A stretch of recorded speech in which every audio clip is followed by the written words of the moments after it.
Hi guys, it's me again, your girl's back to review another K-drama. And to my Korean friends, 안녕하세요. Love you guys. I'm back again to review another excellent K-drama, which I do want to thank one of my viewers. Thank you for supporting. She said, "Anne, you have to watch Something in the Rain." And the reason why he was recommending it is because I reviewed a show that has one of the cast members. Her name is Yejin. She's the female lead in this show. However, I had reviewed Crash Landing on You, and she was on it. That's on Netflix. It was actually done this year. Really, really excellent. Check out my video. I did a review on that one. And I had mentioned I had never seen the actress. And so the viewer was like, you should watch Something in the Rain. She's in that one and she's very, very good.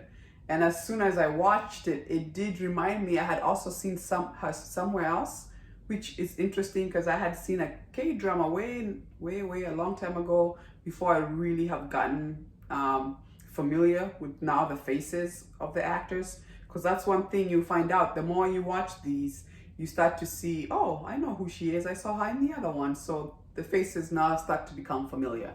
You know, like my American friends, you know, if you see Tom Cruise, you'll all be like, hey, it's Tom Cruise. Just because we've seen him in so many movies, that kind of thing. So I also had seen her, Son Ye-jin. I also saw her in an Amazon Prime Korean movie. It was called Princess. It was so good. I forgot that was her. It's because I just never recognized her face, and I recommend you go see it. It's, if you have Amazon Prime, it's on there. And it was actually about a Korean princess who they were trying to protect, who was in Japan, I believe, something or other. And it's actually historical. It's based on a true story, so you have to go see that one. That was really, really good.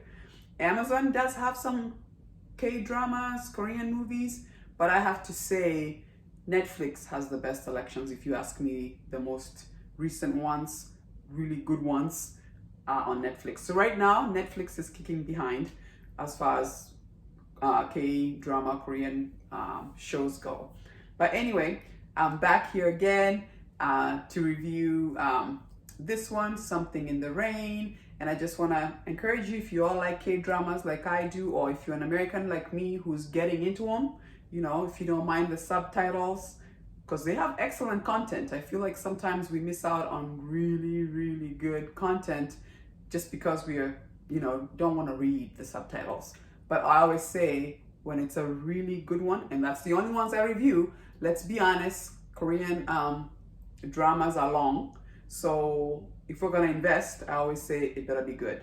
So once it's really, really good, you really forget your reading. So I always say, don't get tired, just give it a chance. And then once you're stuck in what happens next, you will forget your reading. So give yourself a chance, because you don't want to miss out on some really, really excellent content. The other thing too, which I'm gonna do a video next time, is you find out, you pick up language. You know how we used to hear people say, oh, I used to watch English movies, so that's how I learned English. Well, same thing happens here. I found myself learning Korean words. Just as soon as they say it, I'm like, oh yeah, sorry, 미안해, I love you, 사랑해. You just like, oh my gosh, I'm picking up Korean. So I will do a video for all the words that I have learned, and I'm just happy that I'm picking up a different language. How about that? And with this coronavirus, with all the time that we have, why not? Why not learn something new, right? So this is excellent. Anyway, so I was gonna say subscribe if you wanna come back for another review. To my Korean friends, I learned, speaking of language, to say subscribe is kodokada. If I'm saying it wrong, please let me know. I know you guys always help me to say it correctly. Please subscribe, turn on that notification button, and then the next time I review something else, it'll come here. And like I always say, I'm reviewing the good ones. I don't want to waste anybody's time. I don't want to waste my time. So if I'm going to be entertained, it better be good. Anyway, let's get to it. Something in the Rain. It's actually a K-drama. and the lead character is Ye-jin. That's him over there. And the female character, like I said, is Sun Yejin.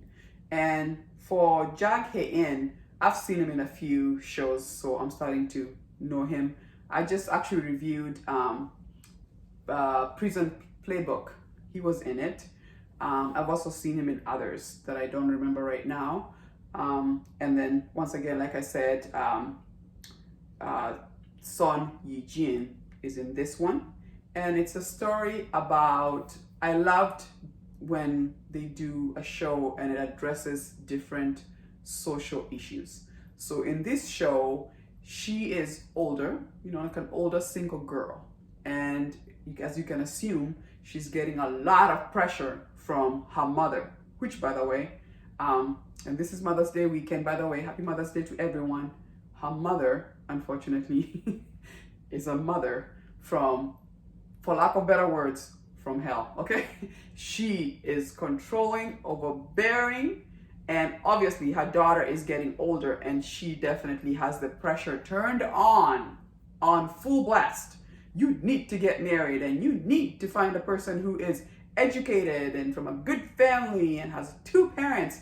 I mean, she went on. I was gonna say, and the Oscar goes to whoever the actress was, and I'll find her name. The actress of the mother was Yejin.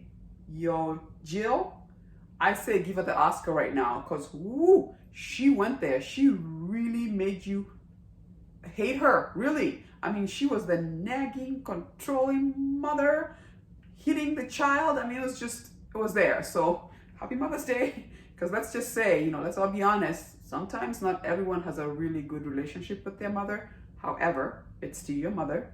We always have to love them no matter what, because that's who you end up with. You don't pick your parents. It is what it is, like they say. So anyway, the show is about her. She's older. I believe she is maybe about to be in her 30s. And then the male role being played by Ye-jin, he is actually a friend who grew up with them. So he's really a good friend of her brother. And then his sister is also the best friend of Sun Yejin's character. So they grew up together. The story is told that their mother passed away. Their father remarried and moves to, I think he went to Canada, I think is what they said. And so his sister pretty much raised him. And then her mother kind of took him in, like, you're like my surrogate children, if you will. And so to them, he was just like her brother, because he was her brother's friend. They get to know each other. The story is told that he had gone away, like to United States or something like that for work. I think he had gone to United States. So he's back and comes and says hello to her. And obviously, they know each other since they grew up together. And let's say they become very close. One thing leads to another. I do like the theme of something in the rain because their love story starts in the rain where they're walking home. He's walking her home and obviously they have to share the one umbrella. He bought one umbrella. He had gone to buy it and he could have bought 2, but he was like, I kind of like her, so I'm going to make my move. And so he buys the one umbrella and he obviously pulls her in, and that's how they like start growing feelings for each other. However, even as in person, they really got each other. Now, the issue becomes first of all, he's younger, okay? And then she's older. Then it becomes the fact that they grew up together. He's almost like a brother. So people are like, ew, why would you date your brother? So that was the other issue they had to deal with. And then second of all, when finally everybody finds out that they're dating, the mother loses it because it's like you're dating your brother. And then she takes it to another level of where, you guys do not grow up with parents, like two parents in a household. So you're really not considered a upstanding family. So for that reason, she would not even allow her to date him, and just causes all kinds of trouble. Okay. Then the other thing that I saw that they threw in there is she works for like a coffee chain store, like a Starbucks here, And so while she's working there, they also show how you have this male bosses or male that you work with, and they show that cultural thing could be a cultural thing where women are more subdued, and this man, they may go out to eat, and this man, they're drinking and stuff, and this man are being, let's just say they're not behaving their best, where it's really like work harassment, sexual harassment. And in the beginning, they show her as this timid girl who can't speak for herself. They send her all over the places for errands, and she just does it. Sure, why not? Sure, why not?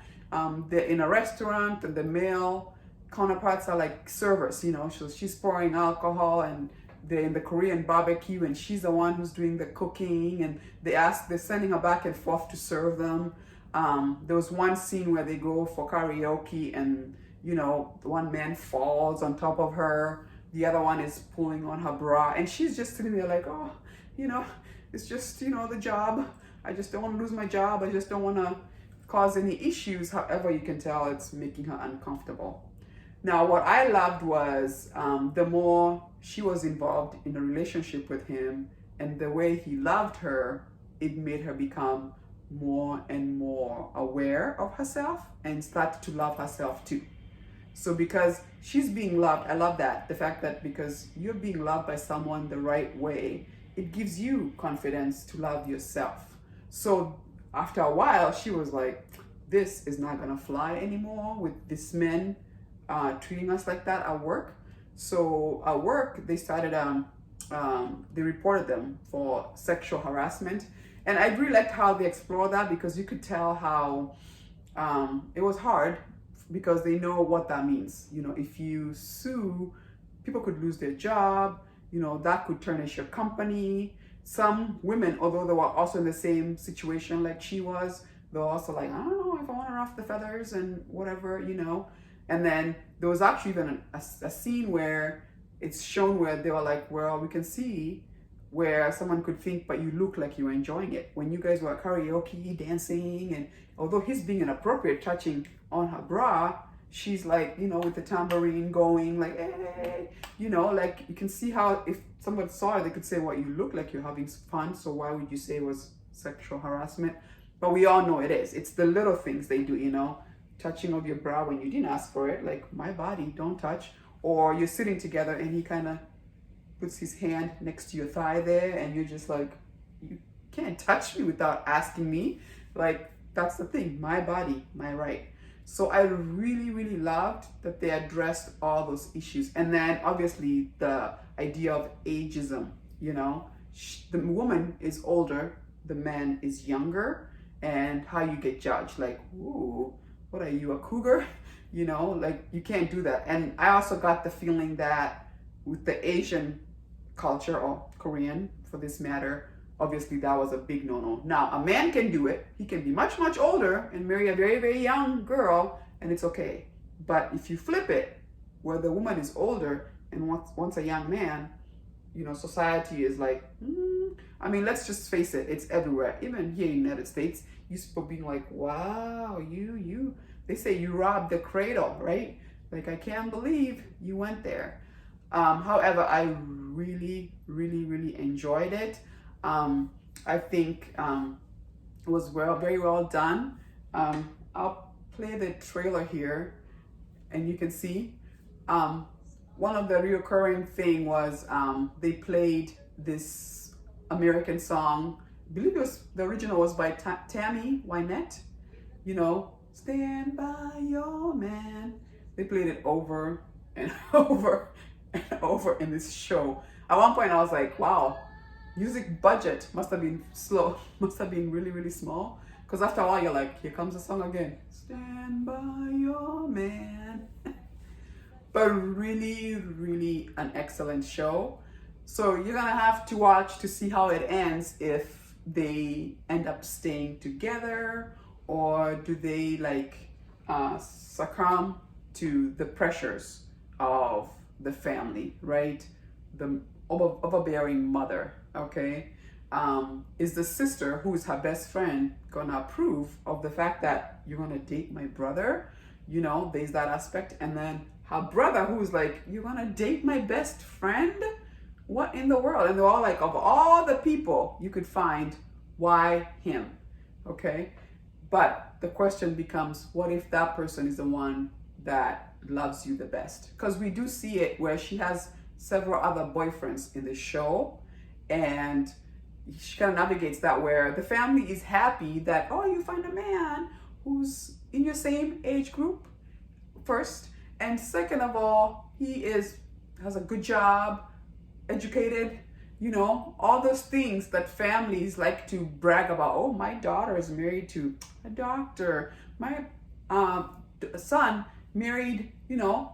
Really, it's all about them and how they look, but they really don't care about how, if you're happy or not, is what it came across. So that becomes the struggle, is, does she pick a man who is gonna make her family happy, the society happy, her mother can go bragging around about, oh, look at my son-in-law? Or does she choose happiness by picking the guy who really makes her happy? However, he's younger, he came from a broken family, maybe he's not quite yet established financially, you know, things like that. So I really, really enjoyed. I really thank you for recommending that I watch this. It's a really nice show to watch right now. It's lighthearted, however, thought-provoking. Really, really enjoyed it. So yeah, give it a chance, take a look, watch it. If you have any others that you recommend that I should watch that I have missed, because I know there's tons out there, let me know, because this was a really excellent find and recommendation, and I really, really thank you for that. Once again, thank you guys for joining me. I'll see you again when I review another excellent K-drama. Please don't forget to subscribe, turn on that notification button. To my Korean friends, godogada. And I'm sorry if I'm saying that wrong, but I believe that's what I heard they say, to say subscribe. All right. Love you guys. Stay safe. Kamsahamnida. Deuces.